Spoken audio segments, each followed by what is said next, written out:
Hey guys, I'm at the Woodshed Barber, and today we're talking about a new clipper, the Twist.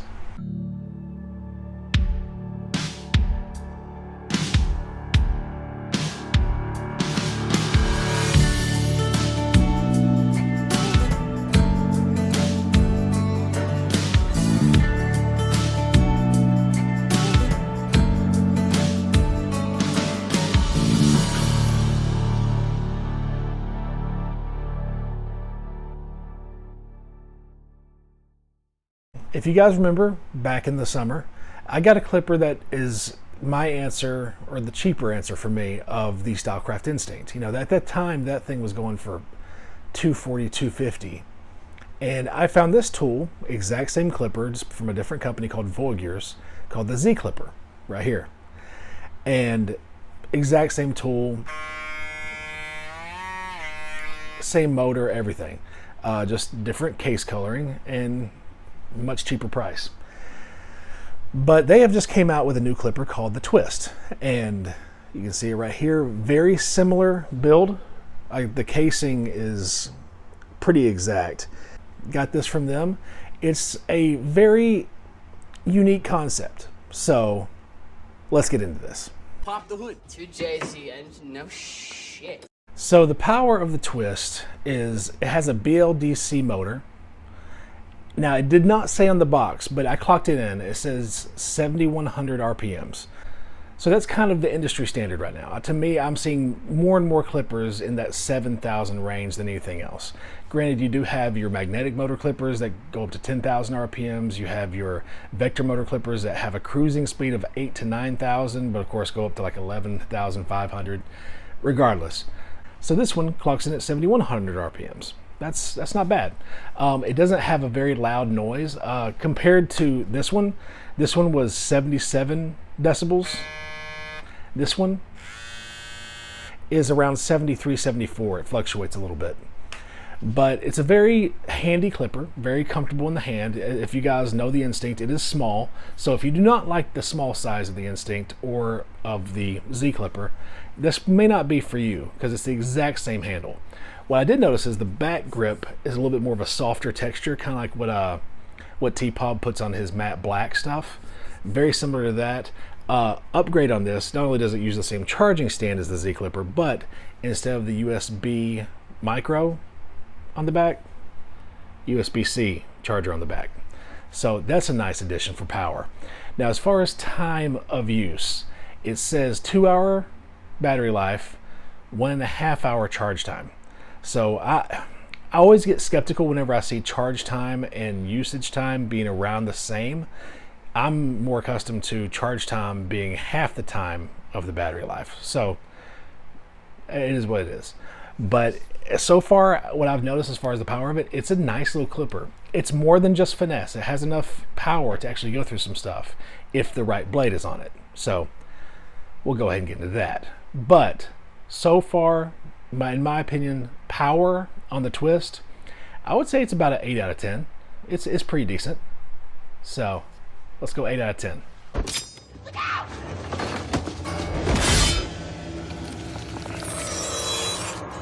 Getting into the blade of the Twist. Now, this is what makes this such an interesting concept. Now, the blade that came with it, honestly, I'll be real with you, I didn't like as much. The blade that came with the Z Clipper was the Voguers version of the Fusion blade, the Vapor blade. But the blade that came with this one was their Fade blade. And I don't know what it was. It was paired with a shallow tooth cutter. Not my favorite blade setup. So I switched to a deep tooth cutter that I had from a Stylecraft clipper set and decided to put the Vapor blade on there. And it did better.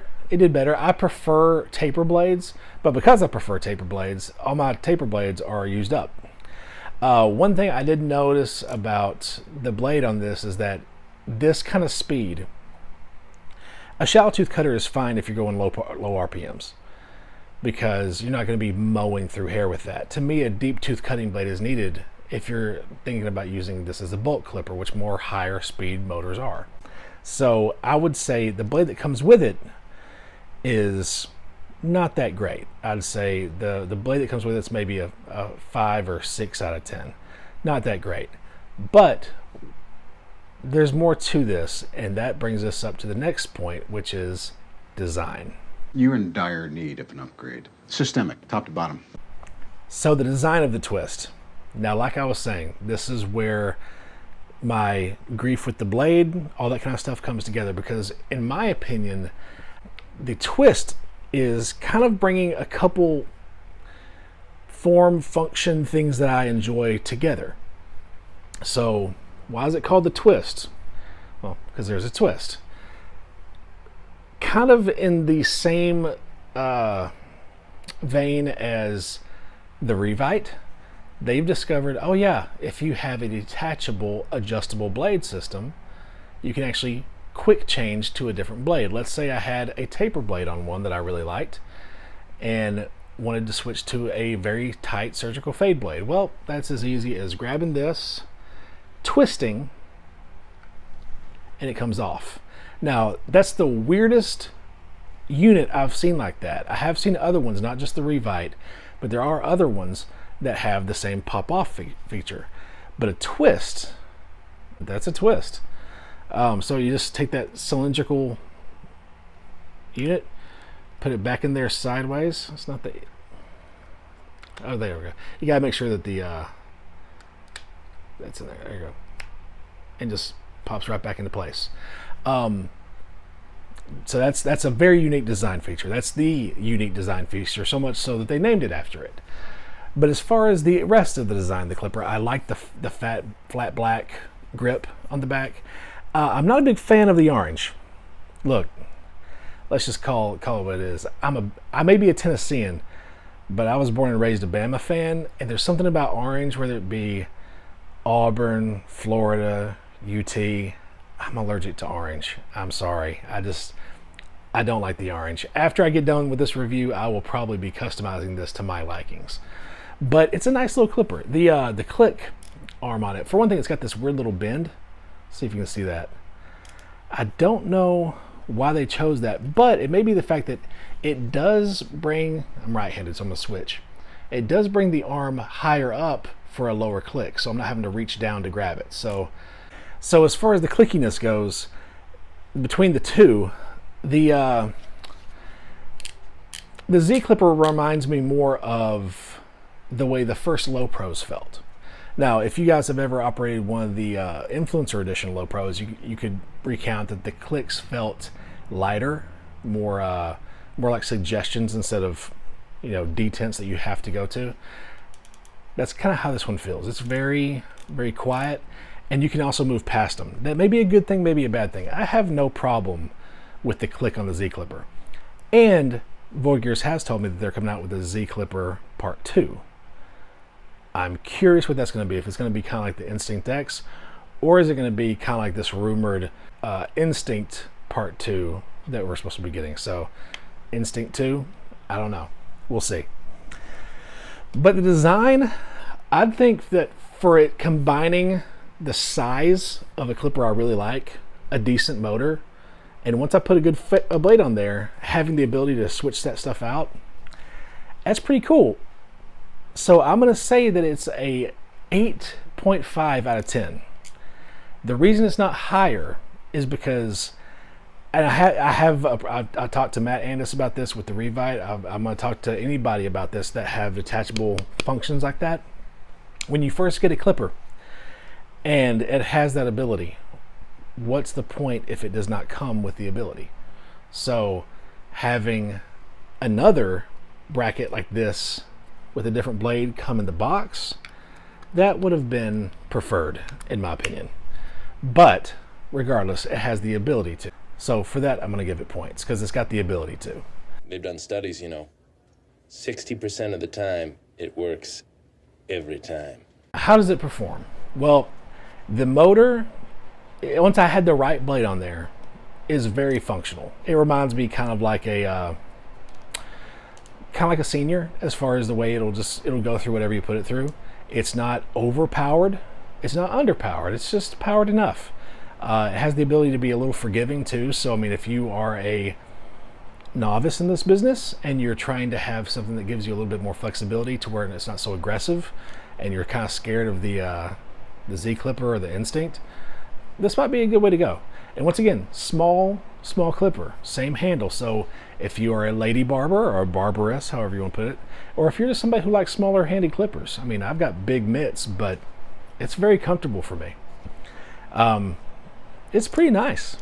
So performance, I'm going to go, because of my personal taste and my personal appreciation for this kind of clipper, I'm going to go a 9 out of 10. Pretty good performing little clipper. So my final thoughts on the Twist. For one thing, I've been accused of being somebody who gives nothing but good reviews to everybody. And think of it in context. As the barber culture has grown, as clipper culture has grown, kind of like shoe culture, sneaker culture, so are the tools. All these companies are stepping up their game. And honestly, even some of the worst tools now, I would have been thrilled to have 10, 15, 20 years ago.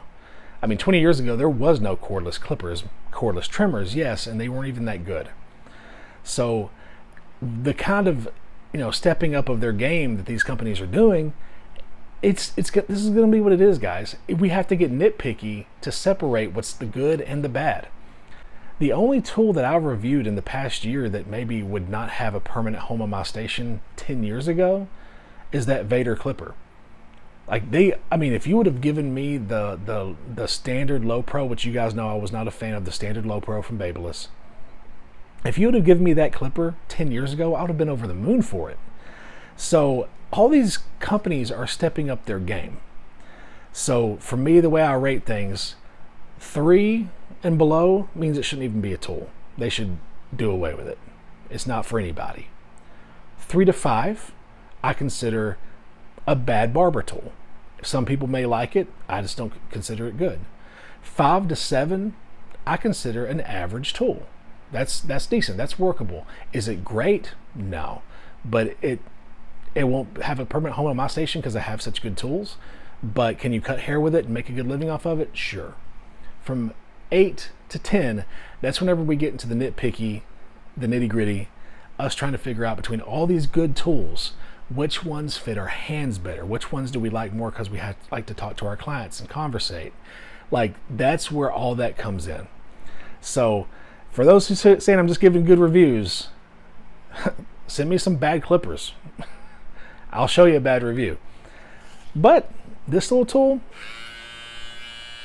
it's not bad. I also do kind of like the digital display right there. Well, anyway, guys, thank you for watching this so much. Thank you. I'm loving the community we're building here. Let's keep things positive, keep things not swimming in the ego like some of the barber world is right now. Honestly, I think we could all use a whole lot of humility. We cut hair. We cut hair, and we get to be with our clients. We get to hopefully encourage them in their day, change their life, little haircut by little haircut, be a friend, be an ear, sometimes just entertain them. But regardless, our job is light.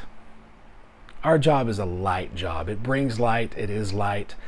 It is a privilege to get to do what we do, especially if we're good at it. So let's take the hate and the ego out of stuff a little bit, and let's try to stay positive. But anyway, guys, that aside, thank you so much for watching. Please click that subscribe button, like the video, share the video, comment on the video. Let's keep those comments humble and kind. And as always, I'll check you in the next one.